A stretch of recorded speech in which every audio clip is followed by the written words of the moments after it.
The achieving part is actually pretty easy too. Most things you want to do in life, somebody else has done, but the convincing yourself, the believing part is super hard. And so you have to have some kind of external experience or somebody tell you you can do it. It's very hard to convince ourselves and believe that we can achieve these things. If you're a residential real estate agent earning $200,000 a year and you want to grow your passive income, this show's for you.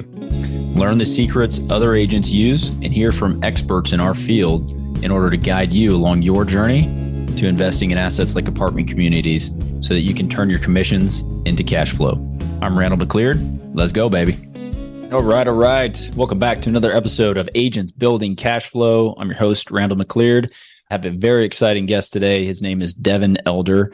Devin is a kind of similar background, I would say, but light years ahead of where I am currently, in that he rehabbed some houses, was in the single family world for some time, did a large number of transactions there, and now he's been in the multifamily space for quite some time. He has a vertically integrated company called DJE, and so they will acquire, renovate, and reposition multifamily assets in the Texas market. And I think last I checked, he was involved or principal in over 5,000 doors. Ton of experience, a lot of knowledge from the operations side. And even before that, he has business knowledge from, his degree from UTSA, got him into the tech world, worked from Rackspace and 3M, some serious background there as well.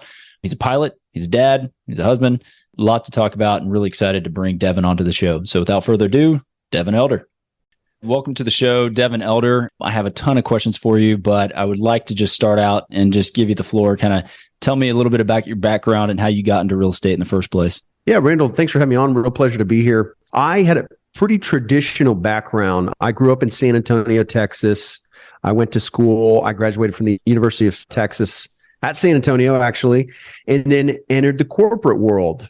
And, I'd met my wife at the time and was in my 20s, but the years were passing by and I figured I kind of needed to go out and get a real job after college and things like that. So I did, and I kind of started a 10-year journey in the corporate world, which I started out with a lot of energy and that energy kind of dissipated over the years. And I think, the punchline is I had this aha moment where I realized in the corporate world that I didn't have any heroes. I didn't have anybody that I wanted to be like in 10 years. I looked around and they were still all, in my mind, kind of a slave to the grind. And that was just not what I wanted. I wanted freedom. Freedom was kind of my number one thing. So I started looking at entrepreneurship. I started looking at building wealth, building passive income. And you don't have to study those things long before you are led to real estate in one shape or another. So that's what got me on my track, was really this search for freedom. And it led me to real estate, and have built businesses around that over the years. How did you get from, I guess, the corporate world into real estate? What was your first foray? What'd you do? I'm sure you read a bunch of books. You did some research, but were you still working at the time that you got into real estate? Yeah, absolutely. I did about a 2.5 year overlap. And my criteria to leave my job was that I had enough passive income to pay my bills. Not enough passive income to live like a king for the rest of my days, but enough to at least guide. My bills were X. I wanted X amount a month, cover my bills, had a young family, had a wife who didn't work. We actually did the Dave Ramsey thing for a couple of years and were able to cut our expenses incredibly low. And so my wife had the good fortune to not be able to work, but I had to support the family, the growing family. And so that was my first criteria, was I wanted that passive income coming in.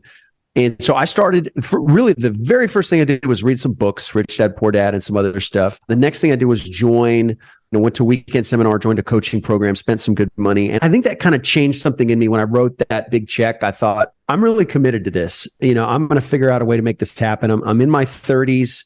I kind of felt like nobody was coming to save me. There was no IPO going to happen. There was no inheritance going to happen. There was no big check waiting for me down the line. If it was going to happen, I was really going to have to go build it. And I really decided that was going to be real estate. So I joined a coaching program, bought a single family rental with hard money, refinanced that. They told me to do it and I did it. That really was a light bulb moment for me. I said, I can build a lot of these. I just did it. The light bulb went off. I can go do more of these, enough to replace my W-2 income with passive income. So that was about a 2.5 year journey of really, really burning the candle at both ends. I would go check on a project at 7 a.m, go to work. At noon for lunch, I would go meet a title agent at Starbucks and sign a closing on another deal.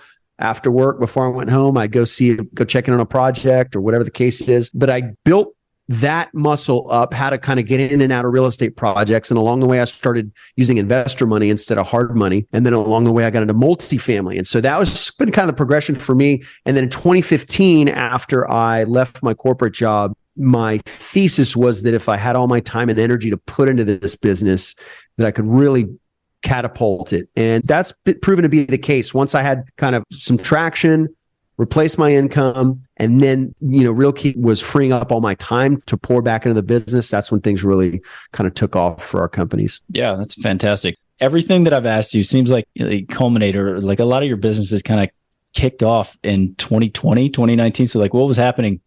What was going on in that time frame where you're just like, I'm going to do boom, boom, boom, boom, boom. I'm just going to take off and run with all these things just out of curiosity. Yeah. So, 2012 was when I bought, that's when I say the company started. That's when I bought my first asset. 2015 was when I left my job and I focused all my energy on growing my multifamily business. So really 2015 to 2020 was when I kind of built it all. Got it. Right. And then, so that's 5 years. I mean, really 8 years of running the business, 5 of really like multifamily focused growth. And then I think after those 5 years, it was like, all right, well, I've got a team. Building a team, the property management thing we covered, that was kind of out of necessity. The coaching thing too is kind of the same deal. Like, let's start apartment educators just because we see a need for it. We think we can create some value. And so that was just kind of a natural extension. I mean, it was just the businesses were up and running. That as your network grows, it can create more opportunities. So just saw an opportunity there. And then I think after that, I kind of realized in the last year or two, like, all right, I'm in a phase of my life now. Like, let's just make all these companies awesome and grow them, and like no more new companies. If I'm starting a new company, it's a special purpose entity to buy an asset. Yeah. But I feel like we got all the companies that I want, and let's just focus on making them good and growing those. Yeah. Fantastic. So your first deal was rehab that you borrowed hard money on. So again, taking it back, we're going to break it out. I guess this one section just of your starting to invest. Do you remember, were you afraid that first deal? You're like, oh, wow, I'm just taking on a 10% or whatever it was loan. I'm paying some points, doing my thing. Were you afraid at that moment? Do you recall? Or absolutely terrified. Okay. Yeah. I mean, the thing that kept me going was that I had paid these guys some money and they were like, yeah, this is what you do. Like, we've done 100 of these. I looked at the numbers. And I think at some point, I don't know if it was on this deal, but it's applicable. This guy goes, man, if you're not going to buy this thing, I'll buy it. Do you not want to buy it? I'll buy it. And I was like, man, he's so nonchalant about this. Yeah. I was like, all right, let me bite the bullet and do it. It's funny, just numbers, it's a $38,000 house purchase, $10,000 rehab. And, it felt like the biggest financial decision of my life. And in some ways it was, because previous to that, all I'd done is put some money in a 401k, automatically through work, and bought a couple of houses that my family lived in. Those are big transactions, but you got to have a place to live. You kind of have to buy a house, right? So yeah, I was terrified. I think, surrounding myself with people that had done what I wanted to do was a big part of it. Physically surrounding myself, not just, listen to podcasts, although love podcasts. There's so many avenues to learn. And in that 2.5-year period, I really became, an absolute student, consumed thousands of hours of podcasts and books and stuff like that. But for the first one, yeah. And looking back, $10,000 rehab was scary. Our rehabs are $4 million now, right, on a project. Yeah. But it just is grown into that, right? But the first one, it was totally scary. But, I would say the fear, if you were to rate it, on a scale of 0 to 10, and the fear was like an 8, the confidence I got on the other side of that was also an 8. It was like boost of confidence. And unfortunately, the confidence comes after the fact. You got to have the fear, act through it, succeed, and then the confidence comes. And that's really when I said, I'm going to go do 10 of these things. I've proven I can do it once. Let's do it more. There's a book Gary Keller wrote. I'll remember the name later, but one of his concepts that really struck me early on was that everything you want is on the other side of fear.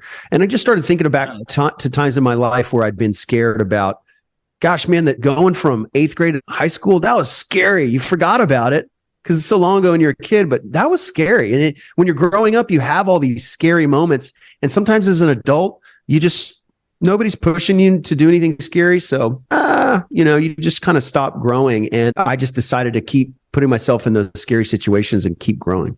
Yeah. You said something a minute ago that I keyed in on, which was nobody's going to come save you. No, there's no So it's kind of the same. You just have to take the step. You've done the due diligence up front. You researched, you spent enough time, but go out and buy something and then you're in the deal.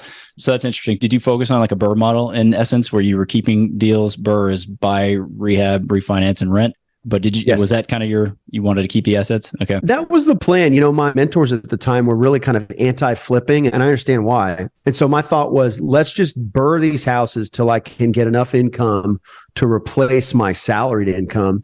And my goal at the time, this is like 2012, 2013, 2014, was to get into a house for $10,000 or less cash out of pocket, meaning I would go in with a hard money loan, renovate the house, and at refinance, pull as much cash out as I could, with the ideally have zero cash out of pocket. And I had some of those. Some of them were $15,000 out of pocket, but it really became this monopoly game. Like I had my little underwriting model. It was dialed in. And I remember driving around after I had my third house, and I thought I was the king of the freaking world. I was like, I've got 3 properties that I don't even live in. I mean, it doesn't get any better than this, right? And so I had a lot of fun kind of playing the monopoly game. And my thought was, hey, if I could do $10,000 out of pocket per house, I could put together a portfolio of 10 houses. Now, that's $100,000. All right, I might need to figure out how to get some of that. I might need to sell a car or something, but it's doable, And I think once you see it, and once Napoleon Hill has this concept, anything the mind of man can conceive and believe, it can achieve. And I've found that the bookends are easy. The conceiving the idea part is like super easy. You just say it. There it is. The achieving part is actually pretty easy too. Most things you want to do in life, somebody else has done. But the convincing yourself, the believing part is super hard. And so you have to have some kind of external experience or somebody tell you can do it. It's very hard to convince ourselves and believe that we can achieve this thing. So once I started to believe that I could achieve this, it was like this huge game. I had a ton of fun doing it. Incredible amount of work, but I really enjoyed it. I agree with all that. Napoleon Hill, great book, great writer. So I want to try to transition it though into some of the multifamily stuff that you're working on now. And so one, talking about the fear and how you can overcome that fear. Now you're dealing with a separate set of, I guess, fears that you would initially start with. But we also want to explain to, listeners about the fear they may have about investing in multifamily or investing in some sort of asset class, and then how they can address those fears to overcome them. Because it's just like anything else, once they're in the deal and they see it and they see the numbers coming in, they're like, oh, okay, this is great. I can do another one of these. But so how did you get from the single family world into the multifamily world? What was that transition like? My transition was pretty gradual. I mean, I guess if you look at it, on a time scale, it happened pretty quick, but it felt gradual to me. I did a bunch of houses. I bought a 6-unit on the south side of San Antonio, down by South Park Mall, that I managed myself. I think I bought it for, I don't know, $50,000 a door. I'd have to look, but just, low price product. Very difficult to run. That was actually my first experience with multifamily. Didn't enjoy it, but I was friends with enough other multifamily investors that were buying 200 doors, or they had 1,000 doors, which is like unfathomable to me at the time. But they kept telling me like, I got to get into multifamily. So again, I had that peer pressure and that network that I think is really critical to anything we want to do, right? You want to have that network and that peer pressure, positive peer pressure, right? So I did the 6-unit, learned a whole bunch of things that I didn't want to do, right? I did not want to manage it myself. I did not want to have properties that small. I did not want to own in that submarket. It was almost like really helped me fine tune my criteria by driving down there on Sunday to sign a lease, for this property I was managing myself. And really highlighted the fact too, that like, this is not a job I want. It's a stepping stone. And really, I saw it in the context of the bigger picture of, I'm going to own 1,000 units one day. And, I'm not comfortable asking people for money. And I'm going to syndicate it. And that means I'm going to raise money from other people. And I was just not comfortable. Yeah, I've done some houses. I've been successful in business and job stuff, but just wasn't there. I just wasn't prepared. So I thought, let me buy my own thing.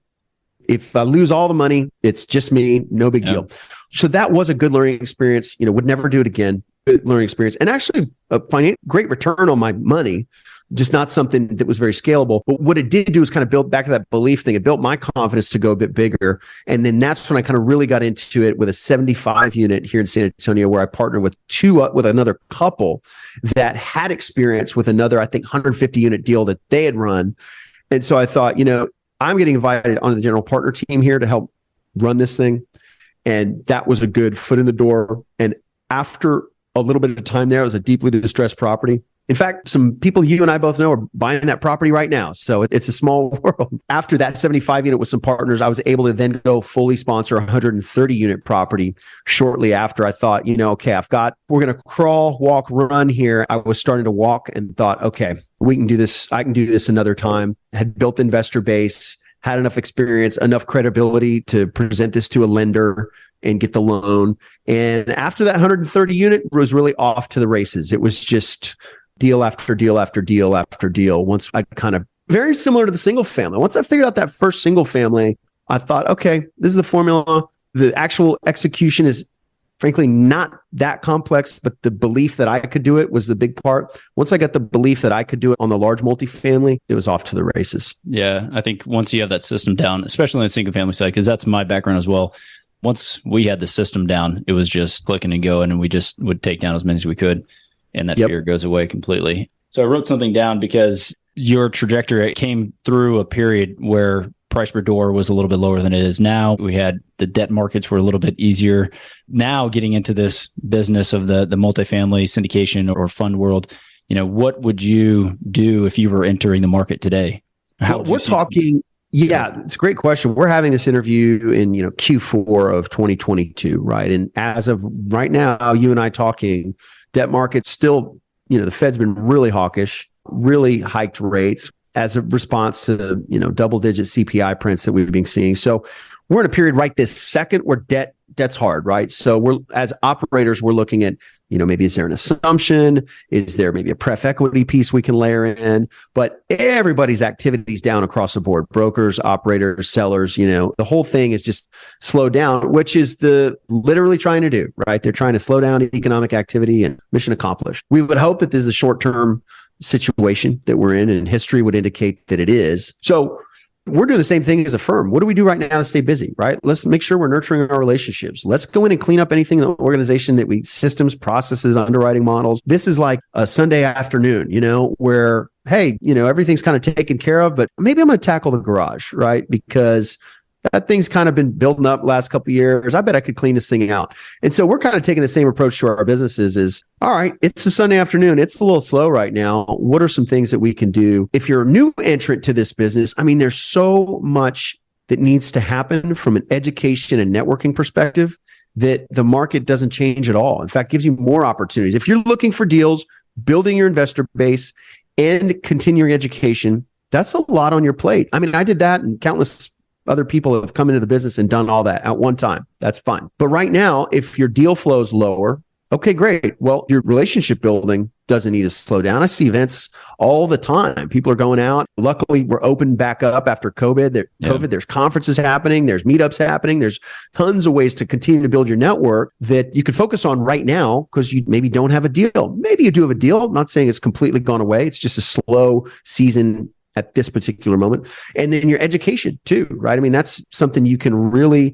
you never want to stop doing, but especially in the beginning, your podcasts, consuming that, reading books, most importantly, meeting with people that are further down the road than you. That stuff all needs to happen, especially in the beginning. In fact, I would argue that stuff needs to happen a bunch before you go out and do that first big multifamily deal. So through that lens, we have an opportunity here as a new market entrant to really focus on your relationships and your education, which is, more than half the battle in this business anyway. This show is sponsored by Ridgeline Investment Group. Ridgeline has a track record of transacting more than $53 million in assets throughout Texas. Ridgeline is currently looking to acquire 100 to 200 unit Class B multifamily communities between 5 and 20 million in San Antonio, Temple, Waco, Tyler, and other secondary markets in Texas. To learn more about Ridgeline Investment Group, visit www.ridgelineig.com. Yeah, I agree with that. And that's something we're focused on heavily. Very good advice there coming into it. And so one of the things that I could recommend to listeners is if you are not investing and you are not actually currently buying and you're a real estate professional of some sort, go buy a deal. There are still deals, single family deals that you can get into, just like Devin started, and you can buy something, flip it, add some value to it, and then either rent it or sell it. So there are opportunities on that front as well. On the multifamily side, obviously, it's exactly how you described it. I would second all the advice you just gave there. So I'm going to take it. Let's see. I was looking through your bio, and I know just from talking to you and knowing you that you have a vertically integrated company. Can you tell me about that? Like, why did that come about? Were you trying to solve a problem, or was it just you saw a profit center that you could go after? What was the benefit? What was the rationale there? It's definitely both. Our property management company is profitable, which I'm proud of. Not huge margins, though, as people that are in the business know. But it did arise out of a pain point. And that pain point was we had a large national property management company on several of our assets that really all just kind of went south at the same time. We got hit with a lot of bad news and kind of the way they were managing the assets. And so two of them were my assets, and a third was an asset that I was a partner and a key principal on. So we kind of had three assets in one market that all at once kind of came to light that there was all these liens started hitting the property from vendors not being paid. And it was painful. Now, it didn't wreck the properties or anything or really impact investor performance. I mean, the properties sold, two of them, they both, way exceeded pro forma. One of them we still have, and it's doing very well. But that was enough of a pain point for me to say, and it was kind of fortuitous. My partners on the deal that I was KP on, they said, we're going to start our own management company. We can't take this. And they had assets all over the state. So I kind of said, okay, well, they did it, back to that belief thing. I kind of watched them do it. And I thought, I could do that. And then I had the perfect person come into my life at the perfect time, which was completely unexplainable, except maybe for fate. He left his job. I knew him and respected him. And I said, hey, do you want to come on as employee number one of DJE Properties, our brand new company that we're going to start tomorrow in March of 2020, perfect time to start a company. So he did. And, he worked morning, noon, and night for months getting that company off the ground. And now we've got 90 employees, between that and our private equity company. So you really kind of under the DJE brand have the private equity company and the property management company. That's really cool and rewarding that we're providing livelihoods for that many people and that I get to kind of steer the direction of that and the values and the vision of the company. That's actually extremely rewarding. I didn't really anticipate that. I never wanted to start a management company, but now that we have it, it's rewarding in that aspect. It's also, from an operational perspective, I love it. If we're looking at deals and I've got my year one operating budget, it's not giving it to a business development person at a third party management company that just wants my business and she's going to go, oh yeah, we can totally do it for that. Yeah. Where she doesn't have to run it. She just has to close me. So there's kind of a conflict there. Whereas if I take it to my COO and go, hey, can we run this? Well, he's got to run that. He's got to hit those numbers. So I feel a lot better trusting those numbers. We can be quicker. We can be more efficient. We can change things instantly, if we want to throughout the whole portfolio. We get an idea, we want to try something, we can do it instantly. So that's been really cool, but as a multifamily investor, you don't start a management company to necessarily make money. Although if you do grow it huge, 20,000 doors, your EBITDA multiple gets really, really high. And so you can grow a huge management company, sell it, and make a lot of money. That's not my intention. My intention is I want to just be a multifamily investor. I want to buy and own assets. I like having my own management company rather than a third party. And there's no other choice, right? You have your own company or you're using somebody else. Either way, the property is paying those expenses. And I would just rather those expenses be paid to a P&L that I control than not. So like a lot of things in our businesses, the decision was made out of pain, but in retrospect was, a blessing and something that has helped us be better across the board, right? Investor performance, communications, execution, due diligence helps with all of it. Yeah. Sounds like you would have your finger on the pulse a lot faster and a lot better. I had a follow-up about, would you recommend that for a new operator? But it sounds like that's something that you grow into. It's not like you set out to do that. I don't know if you've seen people do that or if that's... Let's just use an example here. I'll get my calculator out. It's a budget thing, right? If you buy a 300 unit property that's got $1,000 rents, that's $300,000 a month and you're getting a 3% property management fee.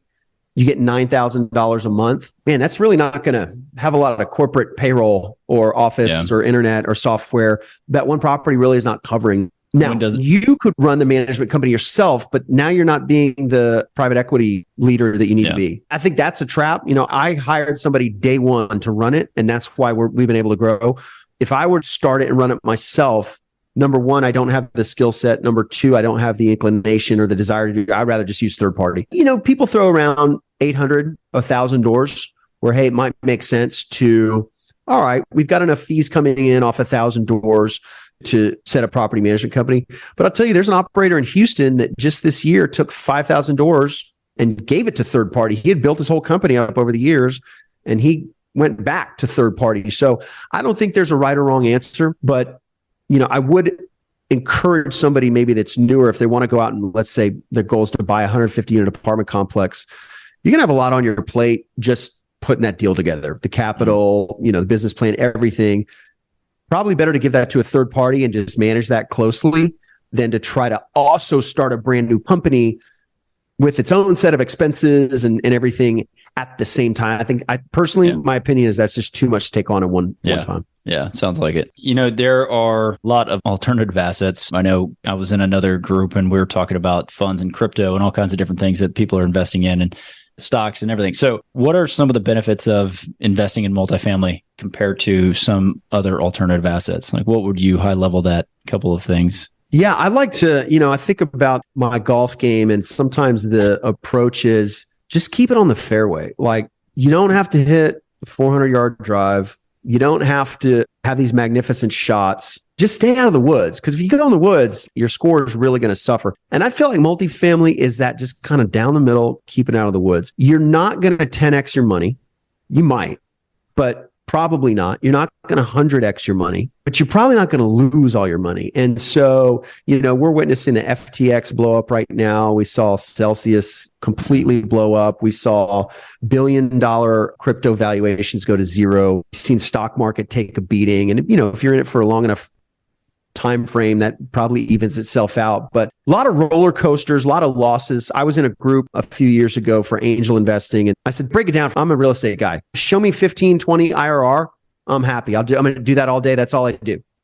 And they're like, okay, so yeah, you're going to invest in probably 10 deals. Probably 9 of them, you lose all your money. And the 10th one, hopefully you have a 10x return. And it's like, now I'm back at zero after I spent $1 million or $10 million. I was like, people do this? It didn't make sense to me. So multifamily is just kind of the obviously risk involved in any investment, but to me, a good mix of high returns and safety. And so you've got fundamentally, and this is kind of the thesis since day one for me, is it's a real thing. If the bank will give you 70% of an asset's value, man, they obviously like it, right? Bank's not going to give me 70% to go buy Bitcoin. Although I am Bitcoin proponent, separate topic, but the bank's not going to give me, I can't tell them I've got this business plan and I think this business is valued at $10 million and loan me $7 million to go build it. Bank's not going to give me that, but the bank will give me $7 million on a $10 million multifamily complex all day long. And so it's real, it's tangible, it's providing a extremely valuable service in society that is not going away. And I think a lot of businesses are not doing that, right? Or they could be disrupted overnight. Very difficult to disrupt housing because it's such a fundamental need. Yeah. And then the ability to get really good leverage on it, the ability to improve it and improve your net operating income and force value. For a lot of folks, maybe a lot of your listeners, the tax implications are huge because it's not about making $500,000 a year that counts. It's about not paying $200,000 in taxes, at which point your $500,000 salary is like, man, maybe I could take an easier job and not pay as much taxes and be in net similar position. So tax advantages, your cash flow, your ability to force appreciation, the fact that it's a real tangible asset, the ability to get it financed are all some of the things that we love about multifamily. Yeah. And I also saw one thing I liked, and from your bio, was no investors have ever lost money investing in a deal with DJE, right? And that's huge. Preservation of capital. Everybody works really hard for their money, and to be able to invest alongside you in deals that you do in multifamily, that's a very, very strong thing to be able to put in writing. So are you investing in any other assets right now? Any other asset classes or anything? Only Bitcoin. So real estate deals that we run. I'm also an LP in a lot of real estate deals, just multifamily deals, right? Okay. Value add multifamily deals. I love them. I'll put money in those deals as an LP. A lot of times I'm a key principal on somebody else's deal, and so I'll invest with them. And then I'm a huge Bitcoin proponent. I try not to talk about it much because I think it's probably a little early to, if you were standing on a table shouting about Amazon being the biggest thing in the world in, in 1997 or whatever. Yeah. We said, this bookstore is going to take over the world. You can buy your groceries and you see they're going to be the richest guy on the planet. People would be like, whoa, cool it, buddy. Like, you sound crazy. I'm not crazy about Bitcoin, but I'm not, I tend not to go down those rabbit holes. But what we've done is set up a dollar cost averaging strategy for our companies. And for me personally, we're just buying it every day, a little bit, putting on the balance sheet of our companies. If it goes to zero, we're not going bankrupt as a company.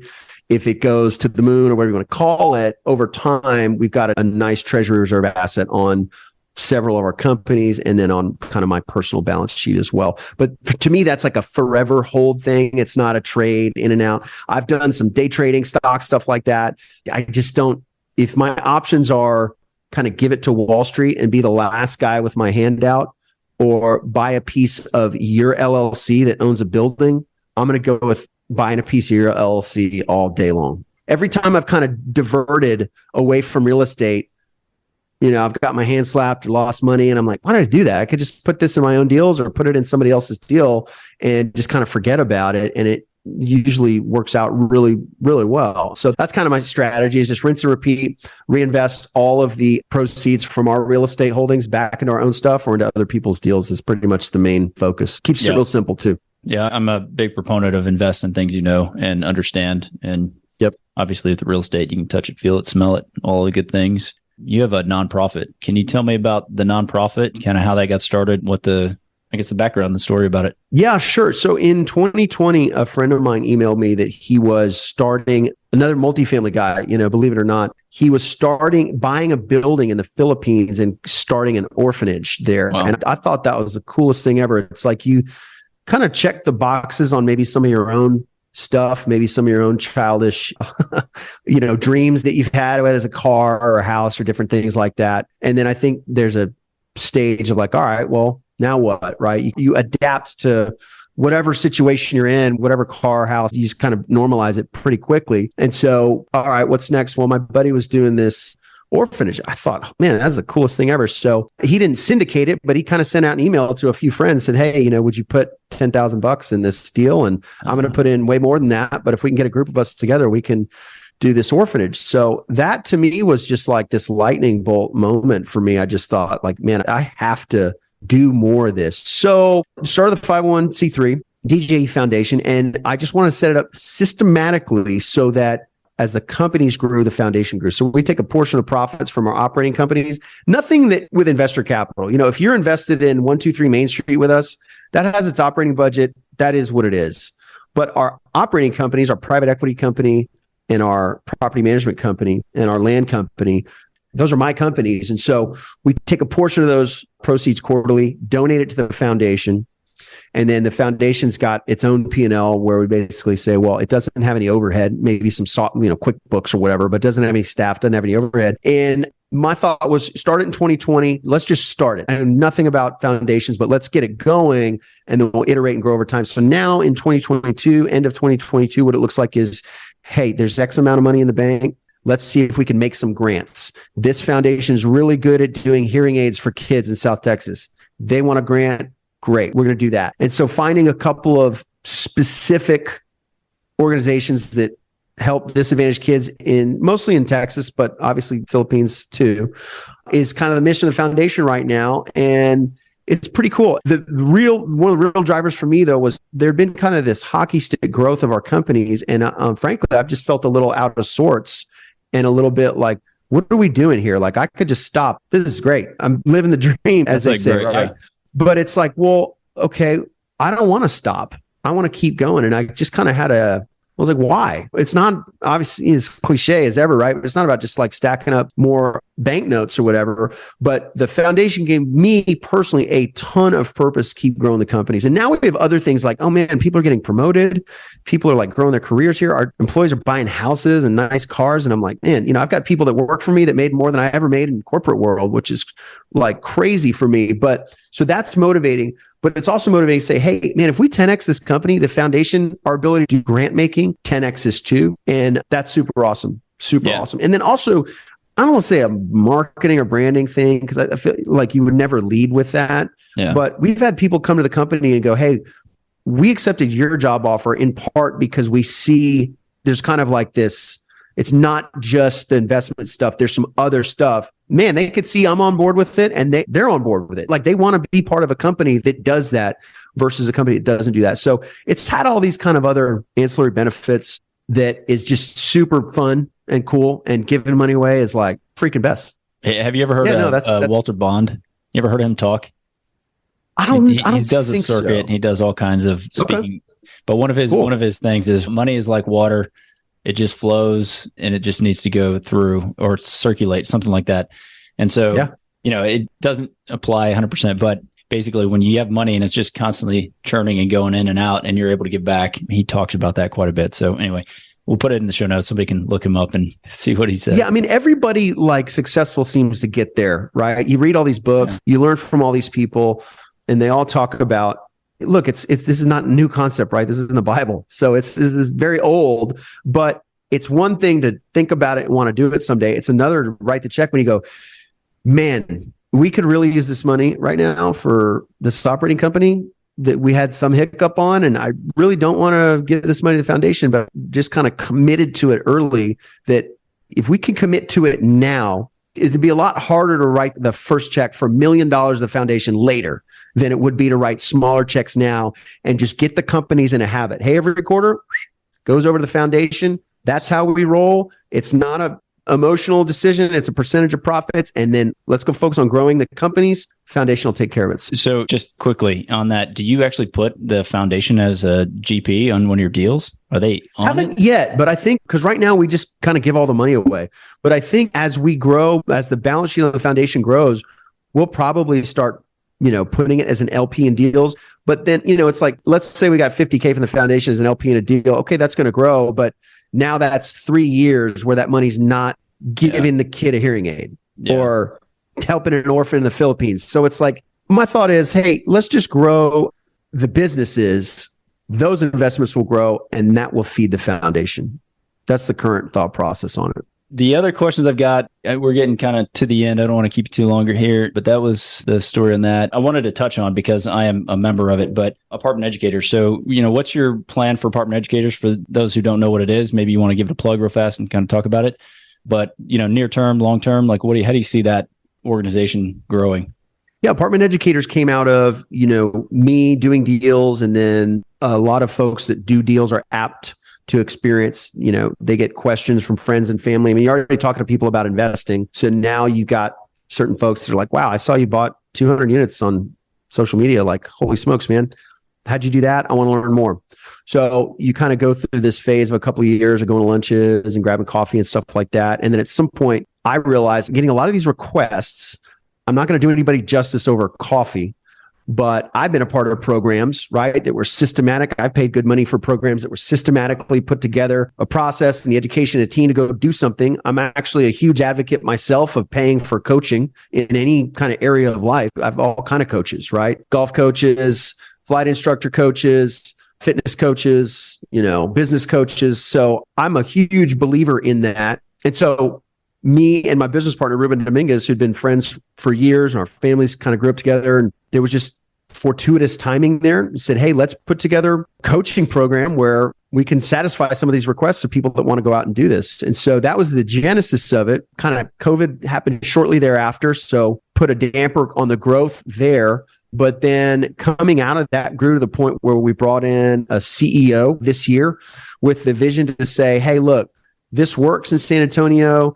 This is starting to work in Houston. Let's grow this network really, really big. Can we get this to 10 to 20 markets where there's groups of like-minded people coming together? And a lot of this stuff is free, right? Networking events, things like that. For folks that want to raise their hand and get kind of attention and coaching and, maybe partner up with people in the group to do deals, things like that, it gets more expensive, but that's really what we like to say is more, kind of a cover charge. We can't talk to 5,000 people every day and help them with their business. We want to deal with a small group of committed folks. And the easiest way to tell if somebody's committed is if they write the check. So it's really just kind of a filtering mechanism. And now we have CEO and stuff like that. We've got expenses. It's a business. It's got to sustain itself. But it was, Ruben and I are real clear. We're operators first. Apartment educators is really something that it does help grow our network though, right? So apartment educators is its own business, coaching platform, but I think a lot of this came from my disillusionment too, of like not finding out about this till I was like in my mid 30s. I mean, I didn't know about any of this stuff, and I kind of felt like I'd wasted so much time. And then also some frustration with some other groups I'd been a part of that were maybe more closed, or you couldn't do certain things. We said, we want to create this open source system. We want to grow this network as big as possible, have as much, as many meetups and as many markets as we can, because that network effect, it gets exponentially more powerful, right? So that's the plan longer term, is to get into more markets. So, if somebody's in Apartment Educators as a sponsor, we want to be able to say, hey, do you want to go to Phoenix and speak in front of 150 people? You're going to get a lot of investors. You're going to make a lot of connections from that, right? And now it's win-win. Apartment Educators event has the speaker, and that speaker is a highly leveraged situation for them where they can go spend 30 minutes and, be on stage and grow their relationships and their network. Everything in this business is through relationships. So Apartment Educators fundamentally is about growing relationships. Yeah. It's definitely the education component, and there's a coaching component, and there's that, which like I said, I wholeheartedly believe in, and I practice that in my own life and business. But it's fundamentally about growing your network. So that's the game plan for Apartment Educators over the next couple of years, is get into more markets, grow healthy, recurring meetings in those markets that are attracting lots of people. And then that's creating more value for people showing up, but it's also creating more value for people in Apartment Educators that can go be in front of those rooms, grow their investor base, grow their partner base, all that good stuff. So in a word, it's growing the networking ability for everybody in the group. Yeah, it's solid. I am in the program and I appreciate it. And it's taught me a lot. The network that I have gained from just being a part of it has been phenomenal. So give you that plug as well. I want to ask you some ending questions here, just some rapid fire. What is your favorite pastime not related to business? I love playing golf with my son. Got 3 kids. I love family stuff. I love flying. So I'm a pilot. In Saturday, we flew the helicopter down to the ranch, had a family day down there, and flew back home. Just dream come true stuff. Yeah. To be able to fly the family around. Yeah. When did you get your license? When did you do all this? Were you always flying, or you just started? No, I've been flying for about 3 years. So I've had my pilot's license and my helicopter for a couple of years, and I'm working on my plane license now. Okay. I thought you had both. I was going to say, which one do you like more, flying or, helicopter or planes? So it's funny because the helicopter pilots hate plane pilots and vice versa. Not a lot of guys are both. I'm a Gemini. Maybe that's what that is. But to me, helicopter's real flying. All right. You hear that, all you fixed wing pilots? You guys have it easy. Just push autopilot. Helicopter is real flying, and it's fun. It's a lot of fun, but it's got limitations too. We're not going to Florida in the helicopter. Got to take the plane. Yeah. Okay. So what's the best memory that has happened to you or your family in the past 60 or so days? Like recent memory. What's the best thing that's been happening?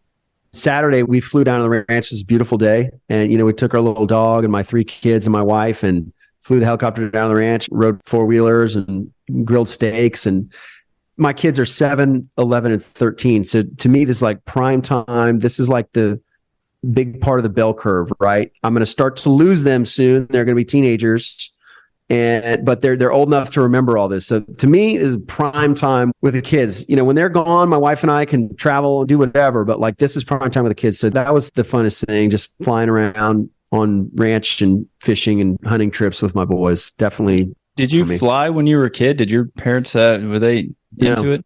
I was going to say, that has to be an amazing experience for them, just to be able to go and fly around with you. I wonder sometimes what they think of it. Like, you realize how good you have it? It's 100%. Yeah. I'm walking my 7-year-old and she's like, Daddy, are we going to take the helicopter to the beach house? And I was like, honey, that's not something I said when I was a kid, but we are. Yeah. That's a great question there. Okay. And then chance to kind of shout out to anybody. Name 1 or 2 people who have been most influential to you, your life or your success. Oh, by far, Jesse Elder, my older brother. This is a guy that's been an entrepreneur his whole life.